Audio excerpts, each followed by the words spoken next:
welcome back to my channel, ang ating YT or YouTube channel. Ayan po, may alaga ako dyan. Lilipad-lipad yan dito sa bahay nung nakaraan sa Tacloban ako yan. Kaya nilagay ko siya dyan sa may halaman po, dyan sa may lababo. Oh, huwag mong kainin yan na dahon. Oh. Kita pa yung mata mo. Nakatingin talaga siya. Kita mo yung camera. Alam niya na may camera. Ayan. Kikita mo rin yung camera. Nakatingin ka rin sa camera. Ayan, nandyan lang siya nag-stay. Ilang araw din siya dyan. Umabot din yata ng 1 linggo pala. Tapos, bigla na lang nawala siya kasi nga nagluto yung aking anak, yung pressure cooker. Pagtanggal niya ng pressure nun, nainitan siya, nalaglag, namatay. Kaya kawawa.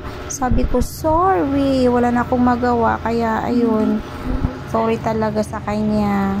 Maganda nga siya kasi nandyan lang siya sa halaman. Thank you for watching. God bless. Bye!